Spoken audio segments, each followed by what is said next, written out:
मानो तो मौज है वरना समस्या तो हर रोज है। 2 दिवसीय हिप्नोथेरेपी और फेस रीडिंग की वर्कशॉप अटेंड करने के बाद सतीश जी को क्या लगा?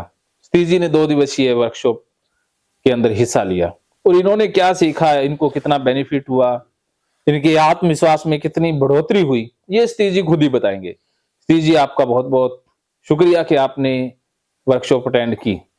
वर्कशॉप में आपने क्या सीखा, उससे संबंधित आपके क्या मत हैं, क्या आपके मन में विचार हैं?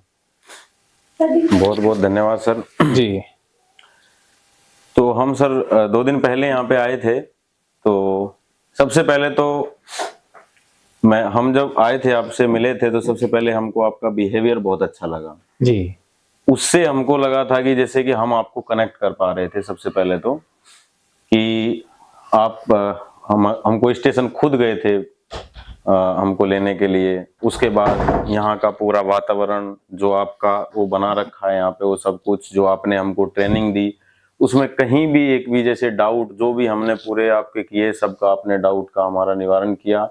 उसके बाद हमको आप प्रैक्टिकल के लिए भी लेके गए, तो उससे हमको ये एहसास हुआ कि जैसे हिप्नोथेरेपी पहले तो कभी हमने वैसे देखा नहीं जी। और अभी जैसे प्रैक्टिकल हमने आंखों के सामने देखा कि ऐसा होता है, तो थोड़ा विश्वास बना। जी। फिर उसके बाद में जब आके हमने खुद ने प्रैक्टिकल किया, वेरी गुड, तो वो मेन विश्वास बना। हाँ। वहां से बना। अब क्या है कि अब हमारी आगे की प्रैक्टिस ये है कि हम आपसे कनेक्ट रहेंगे और जो भी हमको समस्या आएगी उसका आप उसको निवारण करते रहेंगे, तभी जाके हम एक अच्छे हिप्नोथेरेपिस्ट बन सकते हैं। जी। तो इन 2 दिनों के दौरान आपने बहुत कुछ सीखा और आप उससे संतुष्ट भी हैं। जी। इसके अलावा भी कुछ और आप शेयर करना चाहें, कुछ ऐसी बातें जो आपके दिल को छू गई हैं? ऐसा है कि आपका व्यवहार ही मैन जो आपके हमारे दिल को छुआ है, और तो बाकी पूरा जो यहाँ का एटमॉस्फेयर है वो उसी हिसाब का आपने क्रिएट कर रखा है, जो जो हर एक किसी आदमी को शायद वो करेगा। आपका जो वो क्या बोलते सिंपलिसिटी है जी, वो करेगा। जी। तो आपने हिप्नोथेरेपी सीखी है, तो इसको अब आप कैसे इस्तेमाल करोगे? आगे आप भविष्य में क्या करने वाले हैं?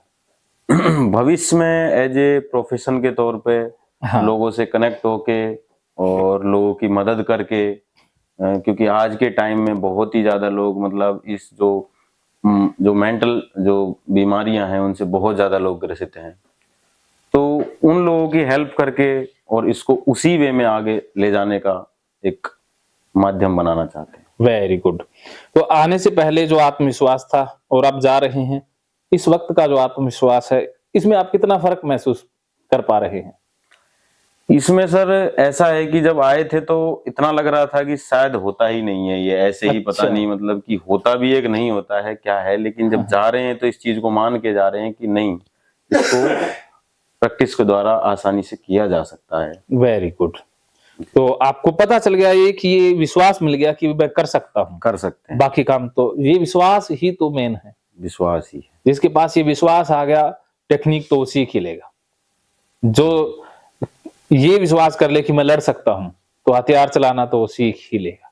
जिसको ये विश्वास ही ना हो कि मैं लड़ सकता हूँ, तो क्या वो हथियार चलाना सीखेगा? नहीं सीख पाएगा। बिल्कुल, विश्वास आ गया तो टेक्निक पीछे पीछे आ ही जाएगी।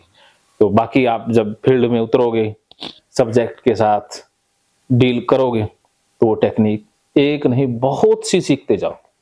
तो ये मेरा वादा है। तो आपने पहला बैच अटेंड किया, इसके लिए आपको बहुत बहुत शुक्रिया। आपको भी सर बहुत बहुत धन्यवाद जो हमको मौका दिया पहले बैच के लिए। तो हम भी उसी हिसाब से इस चीज को आगे बढ़ाएंगे। जरूर, आप अपने इस फील्ड में बहुत आगे तक जाएंगे। देखो, इंसान पता नहीं कितना बड़ा कर सकता है, मैं भी नहीं सोच पाता, उससे भी ज्यादा आप कर सकते हो। आपके अचेतन मन में वो अपार संभावनाएं हैं, अपार शक्ति है कि इस फील्ड को आप कहीं तक लेके जा सकते हो। तो मैं हमेशा ये कामना करूंगा कि आप आगे बढ़ते रहें, और जब भी कोई दिक्कत होगी तो मैं हमेशा आपके साथ हूँ। जी, मानो तो मौज है वरना समस्या तो हर रोज है।